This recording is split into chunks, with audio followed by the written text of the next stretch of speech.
Hey, this is Byron, and guess what? I have Rico Stover here with me. Welcome to the show, Rico. Well, thanks for inviting me, Byron. Well, can we get started by you giving a brief introduction of yourself for those listening who might not be familiar with you? Sure. I'm a professional musician living my sweet retirement here in Twisp. I have played the guitar professionally for over 50 years. I grew up in California, but I've lived in Costa Rica, Mexico, Argentina, Spain, Paraguay, Venezuela, Puerto Rico, and Hawaii. Yeah. I have a degree in Latin American ethnomusicology from the University of California, and I have authored numerous CDs, books, and articles dealing with the guitar, particularly in Latin America. I moved to the Methow Valley in 2008 with my wife, Janan, who passed away 2 years ago. Yes, I was sorry to hear of Janan's passing. My condolences. Thank you. Now, ethnomusicology, man, that's a mouthful. I bet we could spend a bit of time just on that. Well, I know you have lots of interests. How have you been spending your time? Well, now at this phase of my life, I'm concentrating on writing songs about the world today and our lifestyle. I have a lot of experience with singing and composing songs in addition to guitar playing, and I really enjoy doing it. I recently composed a song about Martin Luther King for Martin Luther King Day. My songs deal with subjects ranging from the internet to relationships to human loneliness to cannabis. Cannabis. That's cool. Well, we were talking earlier, and you mentioned you wanted to talk a bit about cannabis.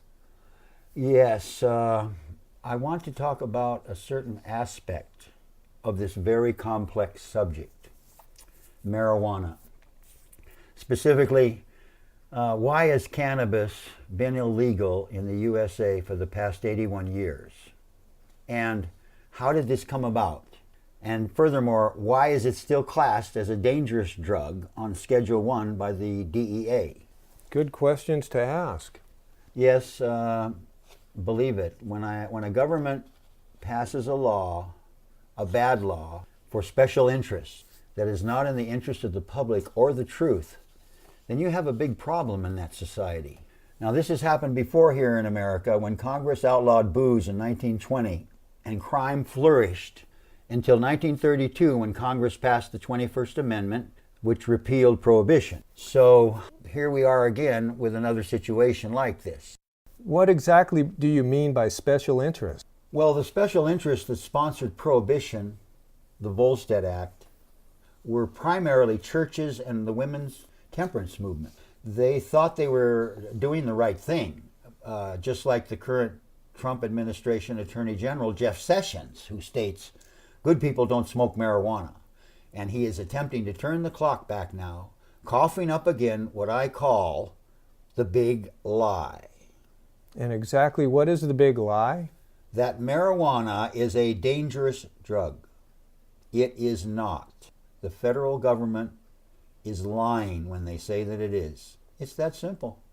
By dangerous drug, exactly what do you mean?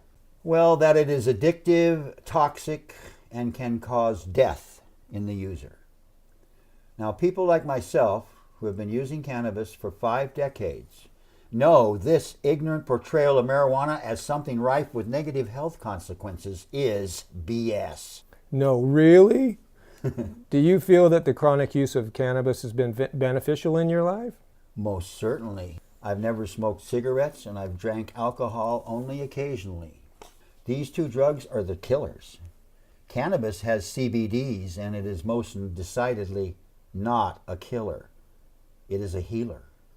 And for stimulating my creativity, it is superior to alcohol or anything else. Well, Rico, let me ask you this. If cannabis is so beneficial to you, has it been frustrating and painful not to be able to openly use it, as well as enduring the stress of potentially losing your freedom if you're ever caught with it? It's been an insult is what it's been. Because from the first time I smoked cannabis back in the 60s and realized that nothing terrible happened to me, I knew that the whole trip was bullshit. And so that's always been a problem of, oh God, they're going to catch me and my life's going to get ruined because I'm doing something I really think is okay. And that sets up a real problem in your psychology against the forces that be. Now, when I got older and more educated and realized it's all special interests and money, the morality of smoking marijuana is baloney, and this whole morality thing about the use of drugs and everything. It's all baloney, and you gotta separate the seriousness of drugs. Marijuana is not a class 1 dangerous drug. That's the simple truth. I wonder when Congress is going to wise up and pass a law taking it off. Yeah, me too. Like prohibition. Well, you mentioned CBDs. Now, can you talk a little bit about that? Oh, that's the really incredible thing about what's happened with this plant in the last 30 years. In 1991, they discovered that within cannabis there are certain things called cannabinoids, and they are things that allow what's in the cannabis to pass through into your cells. And this is why people get relief from a huge list of afflictions when using cannabis, because it allows the body to deal with what's going on a cellular level. Now, they didn't even know that these existed until 1990. Now, this is really recent in the history of medicine. So it's still, and the research going on internationally is astounding now, because, the dam is broken. And we know that cannabis is a powerful plant. But here again, now we're running up against special interests, because who are the providers of medicine in the world today? Big pharma, the pharmaceutical companies. They will never support cannabis. Well, Rico, that's really interesting about the CBDs. And what about back in the 30s? Sure. Back in the 30s, very little was known regarding the healing properties of cannabis. But it was prescribed in tinctures by U.S. physicians since the mid-1800s. It was part of the U.S. pharmacopoeia.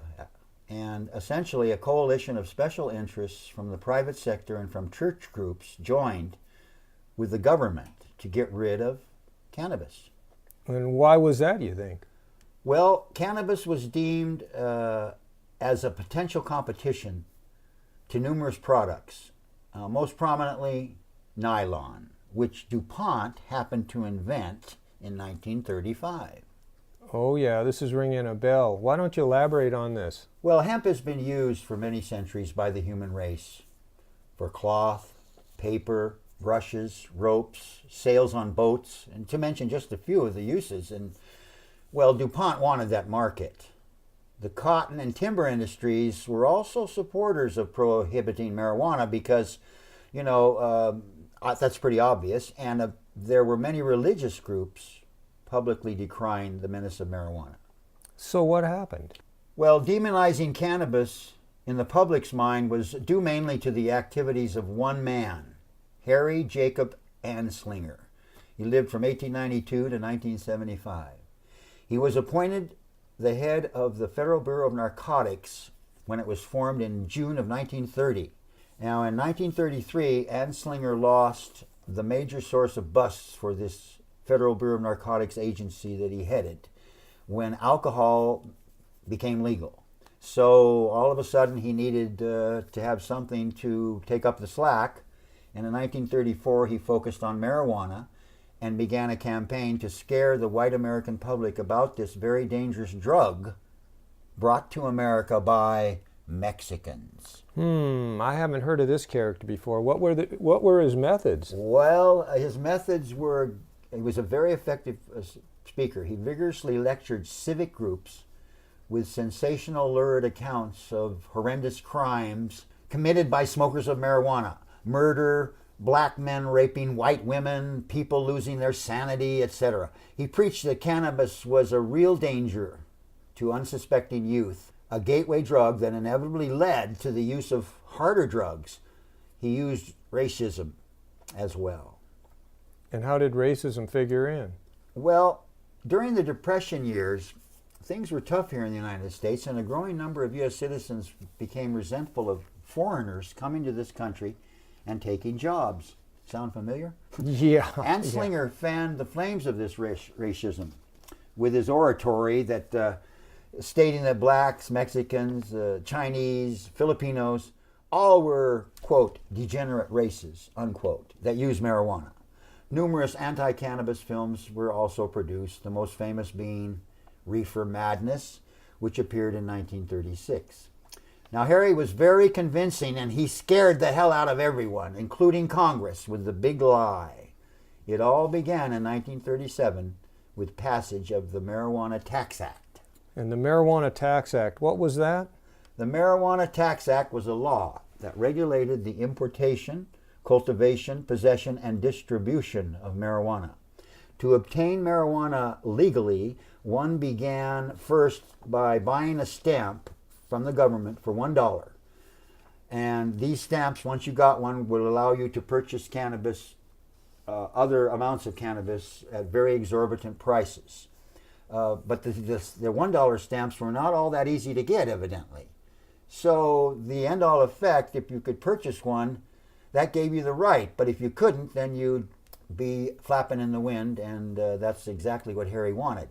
The only objector to this law was the American Medical Association, which initially opposed it because it made cannabis so expensive for doctors to buy and put into tinctures for patients.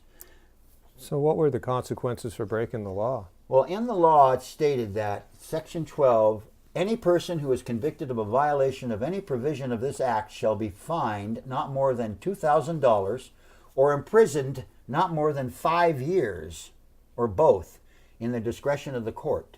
This law was just the first step in the illegalization of marijuana.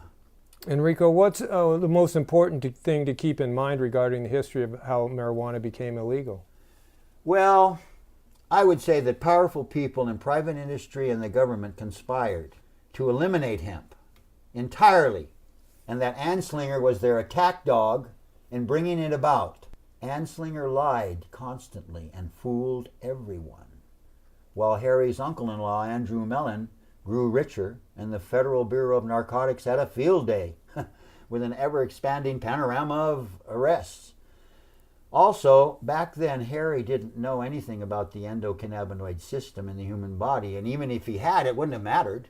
It is thanks to Harry, the big lie was well installed in America's consciousness. It is still here today and just won't go away. And the same situation now exists.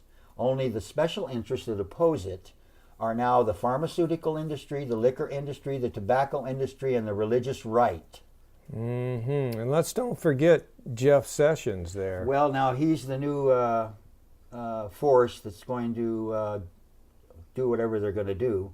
I'm telling you, it's kind of like going backwards, and the whole thing to me is amazing that this could come about. But I've written a song that I think describes what had happened and what the future should be, and it's called Scary Harry, the Big Lie.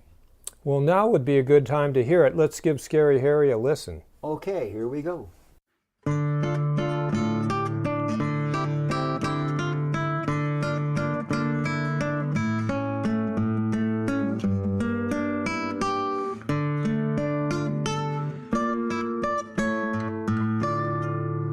I'll sing about Harry, who made us all wary, feeding us all the big lie. Getting busted was scary, with no sanctuary, a fear no one could deny. For 32 years he stoked our fears, telling us all a big lie. He fooled everyone with a job well done, and here's the reason why. Hemp had to go, and did you know DuPont was behind it all? Harry needed funding, so the bus were unending, and America took a sad fall. The truth is secondary to our man Harry. He never stopped to reason why. He was so influential, and the facts were not essential when feeding everyone the big lie. Listen to the words of Harry. Marijuana is a shortcut to the insane asylum. Marijuana is the most violence-causing drug in the history of mankind. Smoke a joint, you're likely to kill your brother. Reefer makes darkies think they're as good as white men. The main reason to outlaw marijuana is its effect on the degenerate races. Hey, listening to Harry can be very scary. No one heeds the reason why. A racist and a bigot, I really can't dig it. It's time to say goodbye. 'Cause we're in a new age, and weed is the rage, and people know what is good. And Harry's big lie will slowly die as the truth is understood. Hey, cease persecution of this ancient solution, end prohibition, erase all suspicion, legitimization, more investigation, all will benefit our nation, so everyone will see cannabis must be free. Everyone must see cannabis must be free. When they found the CBD, audio scary Harry.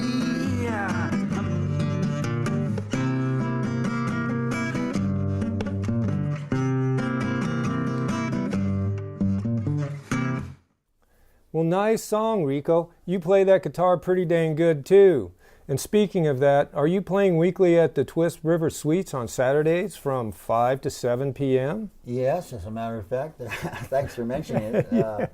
We're down there. Joe Marber and me, we put on a nice show and sing and play, and it's a nice thing from 5 to 7 if people want to come in and mellow out. Okay, so you could drop by and catch Rico's music, and I bet you wouldn't mind continuing this conversation with people, would you, Rico? Oh, most definitely. I like to hear what people think, because this is something very important that we have to keep in our minds and realize that our freedom is important and that the government doesn't have the right to lie to us. Well, that sounds important to me.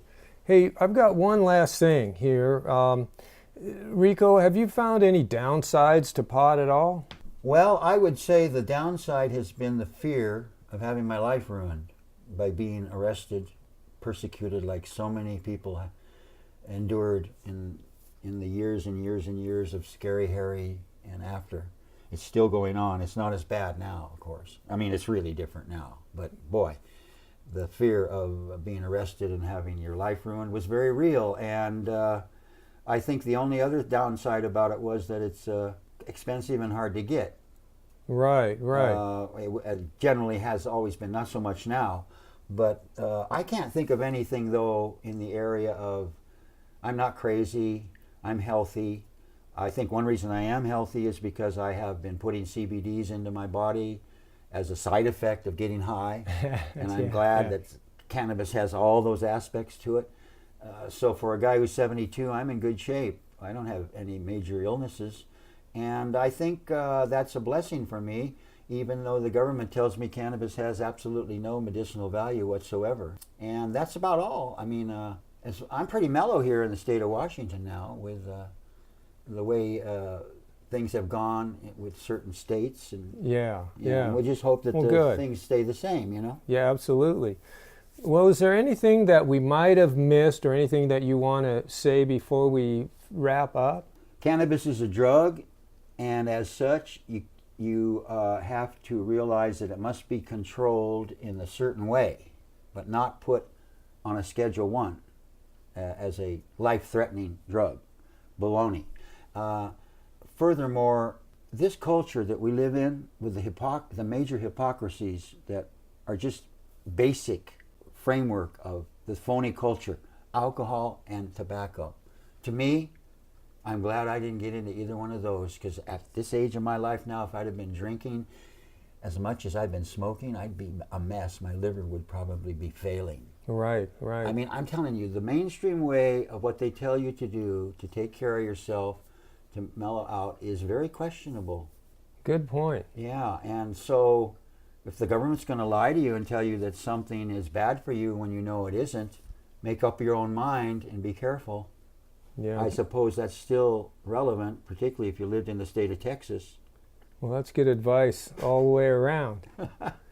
Well, Rico, thanks for being on the show. I really appreciate you being here and the information that you've given us. Well, it's my pleasure. I don't really have a problem, because to me, I'm just discovering the truth and trying to tell people about it, because the lie has been so effective and so deep-seated, it's almost like you can't tolerate it. And I don't have to keep quiet anymore. There you go, yeah. Last November last year, when 7 more states legalized, that's when I decided it's time to get it together now and start going public about what BS this whole thing is. And it boils down to this, folks. You've been lied to. I've been lied to. We've all been lied to by a government that's been bought off by special interests. And this continues until right now. This is the mechanism of how things work. But we don't have to accept it, and we don't have to say that it's true and good, because in my heart, I don't believe that cannabis is evil. I don't believe it's a gateway drug. I believe it's a blessing from God, the plant, that has incredible potential for the human race. End of story. End of story. And that's just the tip of that iceberg. Believe it. Yeah, just as far as beyond marijuana onto a whole bunch of other topics, Rico. For sure, man, the government. So this is Byron. And this is Rico. saying so long for now, and keep it on the root. Oh yeah!